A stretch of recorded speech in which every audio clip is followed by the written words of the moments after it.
Hey guys, வணக்கம். ஒருவர் செய்த உதவியை மறப்பது எவ்வளவு பெரிய தவறு. அதே சமயம் ஒருவர் செய்த தவறை மன்னிப்பது எவ்வளவு பெரிய உயர்ந்த பண்பு. இன்று நாம் பயணிக்கப் போவது 108வது திருக்குறளின் அற்புதமான கதை வழி. இந்த கதை நமக்கு நன்றியுணர்வின் மகத்துவத்தை சொல்கிறது. திருவள்ளுவர் இந்த குறளை ஒரு எளிய வழியில் விளக்குகிறார். நன்றி மறப்பது நன்றன்று, நன்றல்லது. அன்றே மறப்பது நன்று. ஒருவர் நமக்கு செய்த நன்மையை மறப்பது நல்லதல்ல. ஆனால் அவர் செய்த தீமையை உடனே மறந்துவிடுவது நல்லது. இந்த குறளை விளக்கும் ஒரு குட்டி கதையை சொல்கிறேன். ஆர்வமாக இருக்கிறீர்களா? வாங்க, ஒரு அழகான கிராமத்து கதையுடன் ஆரம்பிப்போம். பல நூற்றாண்டுகளுக்கு முன் காஞ்சி மாவட்டத்தில் பாலாறு ஆற்றங்கரையில் அமைந்திருந்தது அனந்தலை என்ற சிறிய கிராமம். இந்த கிராமத்தில் வசித்தவர் கவிதா. இவள் ஒரு தையல்காரி. கவிதா தன் கிராமத்து மக்களுக்கு அழகான ஆடைகளை தைத்து கொடுப்பவர். அவளுடைய இதயம் தங்கம் போல தூய்மையானது. ஒரு கோடை காலத்தில் கிராமத்தில் கடுமையான பஞ்சம் ஏற்பட்டது. கவிதாவின் நெருங்கிய தோழி சரளா தன் குடும்பத்திற்கு உணவு இல்லாமல் கஷ்டப்பட்டாள். கவிதா தன் சேமிப்பில் இருந்த பணத்தை எடுத்து சரளாவின் குடும்பத்திற்கு உணவுப் பொருட்கள் வாங்கி கொடுத்தாள். மேலும் சரளாவின் மகளுக்கு இலவசமாக ஒரு அழகான ஆடையையும் தைத்து கொடுத்தாள். இந்த உதவியை என்றும் மறக்க மாட்டேன் என்று கண்ணீருடன் உறுதியளித்தாள் சரளா.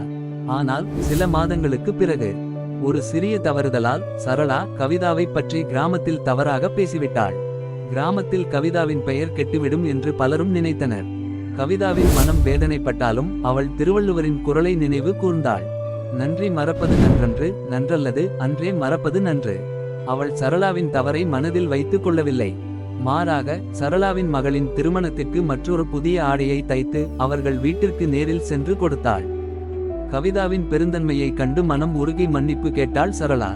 இருவரும் மீண்டும் இறுக்கமான தோழிகளாக மாறினர். இந்த சம்பவம் கிராமத்தில் பரவியது. கவிதாவின் நன்றியுணர்வும் மன்னிக்கும் இதயமும் கிராம மக்கள் அனைவரையும் ஈர்த்தது. இந்த கதை நமக்கு சொல்வது என்ன? நமக்கு செய்யப்பட்ட உதவிகளை மறவாமல் இருப்பது நம் கடமை. அதேபோல் தவறுகளை மன்னித்து மறப்பது நம் உறவுகளை இனிமையாக்கும். திருவள்ளுவர் இந்த குறளில் நன்றியும் மன்னிப்பும் வாழ்வில் எவ்வளவு முக்கியம் என்பதை அழகாக விளக்குகிறார். இந்த கதை உங்கள் மனதை தொட்டதா?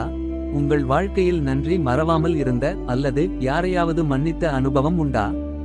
கீழே கமெண்ட்ஸில் உங்கள் கதையை பகிருங்கள். இந்த வீடியோவை லைக் செய்து சப்ஸ்கிரைப் செய்ய மறக்காதீர்கள்.